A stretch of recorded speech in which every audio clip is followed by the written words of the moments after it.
بسم اللہ الرحمن الرحیم۔ قربانی یہ اللہ کے نبی صلی اللہ علیہ وسلم کی سنت ہے، آپ سے ثابت شدہ عمل ہے۔ حضرت ابراہیم علیہ السلام کی یادگار ہے، جہاں اللہ نے اپنے محبوب اور جلیل القدر پیغمبر حضرت ابراہیم علیہ السلام کو آزمانے کے لیے ان کے محبوب اور لخت جگر حضرت اسماعیل علیہ السلام کی قربانی کا حکم فرمایا تھا، تو وہ اس حکم کی انجام دہی میں اور اس کی بجاوری میں ذرا بھی پیچھے نہ رہے اور اس بچے کو قربان کرنے کے لیے تیار ہو گئے۔ اللہ تعالیٰ کو یہ ادا بہت پسند آئی اور اس نے یہ ادا صرف وہیں تک محدود نہ رکھی، بلکہ اس کو ایک شرعی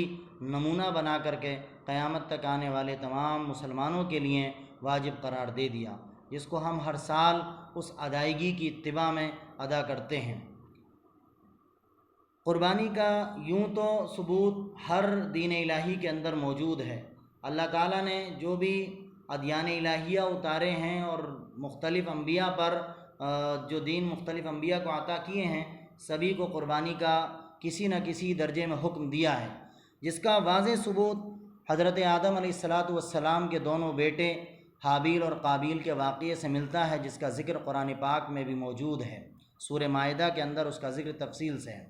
اور بھی بہت سارے واقعات ہیں جن سے پتہ چلتا ہے۔ خود اللہ کے نبی صلی اللہ علیہ وسلم نے قربانی کی ہے اور کرنے کا حکم دیا ہے۔ حدیث شریف میں آتا ہے، اللہ کے نبی صلی اللہ علیہ وسلم نے فرمایا، من وجد ساعة فلم يضحي فلا يقربن مصلانا۔ جس شخص کے پاس اتنی استطاعت ہو کہ وہ قربانی کر سکتا ہو، یعنی صاحب حیثیت ہو، وہ قربانی نہ کرے تو وہ شخص ہماری عیدگاہ کے قریب بھی نہ پھٹکے۔ ظاہر ہے یہ بات ایسے ہی نہیں کہی گئی ہے، اس میں ناراضگی کا اظہار ہے، یعنی جو لوگ استطاعت رکھتے ہیں وہ قربانی نہ کریں، وہ عذر کریں، بہانے بنائیں، تو ایسے لوگ اللہ کے نبی کو پسند نہیں ہیں، اور جو اللہ کے نبی کو پسند نہ ہو یقیناً وہ اللہ کو بھی پسند نہیں ہو سکتے، کیونکہ خود قرآن پاک میں ایک جگہ ارشاد فرمایا گیا، من یطع الرسول فقد اطاع اللہ، جس نے اللہ کی رسول کی اطاعت کی گویا اس نے اللہ کی اطاعت کی۔ خود اللہ کے رسول کی زبانی قرآن پاک میں کہلوایا گیا، قل ان کنتم تحبون اللہ فاتبعونی یحببکم اللہ، تم اگر مجھ سے محبت کرنا چاہتے ہو تو اللہ سے محبت کرو۔ تو ان باتوں سے معلوم ہوتا ہے کہ اللہ کے نبی کی محبت اور اللہ کے نبی کی سنت کی ادائیگی سے اللہ تعالیٰ خوش ہوتا ہے۔ اب جو لوگ آج کے زمانے میں ایک بڑا طبقہ ہے اور ایک روشن خیال طبقہ ہے، جس کا کہنا یہ ہے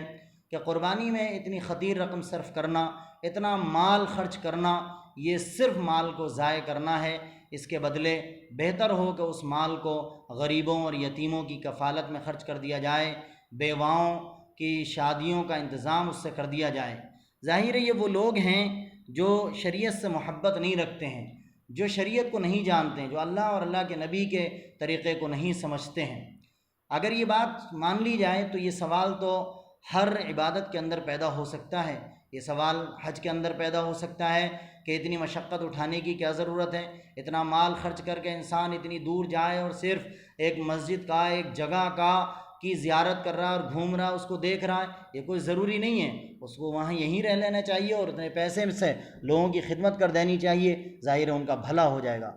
دیکھیے شریعت میں جو مقصود ہے وہ چیز ہے اطاعت، اتباع اصل چیز، شریعت نام ہے اتباع کا، ماننے کا، تسلیم کرنے کا، اپنے آپ کو اللہ اور نبی کے سامنے جھکا دینے کا۔ اگر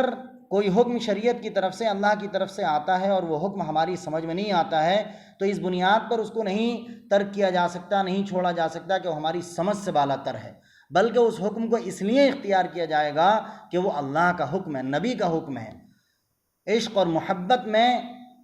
اور عبودیت اور بندگی میں عقل کے گھوڑے نہیں دوڑائے جاتے ہیں، شریعت کے معاملات میں عقل کو نہیں دوڑایا جاتا ہے، عقل سے کام نہیں لیا جاتا ہے، وہاں صرف یہ دیکھا جاتا ہے کہ حکم صحیح ہے کہ نہیں، اگر وہ حکم صحیح ہے، ثابت ہے، قرآن سے حدیث سے ثابت ہے تو پھر اس کو مانا جائے گا، اس کو اختیار کیا جائے گا، یہ ضروری ہے۔ اور اس میں کوئی اختلاف نہیں کہ اللہ کے نبی سے ثابت شدہ حکم ہے، اختلاف اگر کبھی ہوا ہے تو صرف اس بات میں کہ یہ قربانی واجب ہے یا سنت، صرف یہ اختلاف ہے، اس میں علماء کی ایک بڑی تعداد، جس میں امام ابو حنیفہ رحمۃ اللہ علیہ بھی ہیں اور دوسرے ائمہ جو اس کو واجب کہتے ہیں اور بعض ائمہ سنت کہتے ہیں، لیکن یہ کوئی نہیں کہتا ہے کہ اس کے بدلے یہ عمل کر لیا جائے تو یہ بہتر ہے۔ یہ بات بالکل غلط ہے۔ شریعت کے معاملات میں عقل سے کام نہیں لینا چاہیے بلکہ اتباع کرنی چاہیے۔ اتباع ہی اصل چیز ہے۔ اگر اتباع کا جذبہ نہیں ہے تو بھی شریعت کے معاملات، شریعت کے احکام ایک کھیل بن جائیں گے۔ ہر چیز میں ہر آنے والا دن ایک نئی چیز لے کر کے آئے گا۔ ہر انسان کی عقل کچھ نیا نکتہ نکالے گی اور وہ اس حکم کو بدل کر دوسرا حکم چاہے گا، تو ظاہر ہے شریعت نہیں، یہ کھلواڑ بن جائے گا۔ ایسے لوگوں کو سمجھنا چاہیے جو کام اللہ کے نبی نے کیا، جو اللہ کے نبی نے جس کو کرنے کا حکم دیا، اس کے بارے میں ہم یہ کیسے سوچ سکتے ہیں کہ یہ صرف کیا کہتے ہیں مال کا ضیاع ہے اور پیسے کا خرچ ہے؟ اس سے بچنا چاہیے۔ اور آخری بات، قربانی ہو یا کوئی بھی عمل ہو، یاد رکھیے گا کہ اس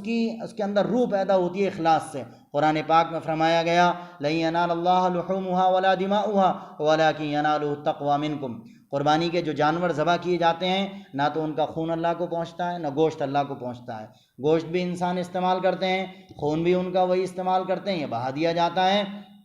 اللہ کو جو چیز پہنچتی ہے وہ دلوں کا تقویٰ ہے۔ اگر دل کے اندر صحیح نیت تھی، صحیح جذبہ تھا، اخلاص کے ساتھ کیا تھا اللہ کو راضی کرنے کے لیے، اور اس نیت سے کہ اللہ کا حکم ہے اور نبی کا حکم ہے، نبی کا طریقہ ہے، اس کو کرنے سے اللہ راضی ہوگا، اللہ خوش ہوگا، اور نبی کی سنت پر ادائیگی سے نبی بھی خوش ہوں گے، تو پھر کیا کہتے ہیں وہ عمل مقبول بھی ہوگا اور اجر و ثواب کا باعث بھی ہوگا۔ اور اگر اس عمل کے اندر اخلاص نہیں ہے تو وہ عمل صرف ایک جسم ہے جس کے اندر روح نہیں ہے، وہ لاشے بے جان ہے جس کی کوئی حقیقت نہیں ہے، اور وہ عمل بعض اوقات اگر ریا اور نمود کے لیے کیا گیا ہو تو وبال جان بھی ہو سکتا ہے، عذاب کا ذریعہ بھی ہو سکتا ہے۔ اس لیے جتنی اللہ نے استطاعت دی ہے قربانی کریں، اور اس قربانی میں اخلاص پیدا کریں، اخلاص کے ساتھ کریں۔ اللہ تعالی ہم سب کو ہر عمل کو اخلاص کے ساتھ کرنے کی توفیق عطا فرمائے۔ آمین۔ وآخر دعوانا الحمدللہ۔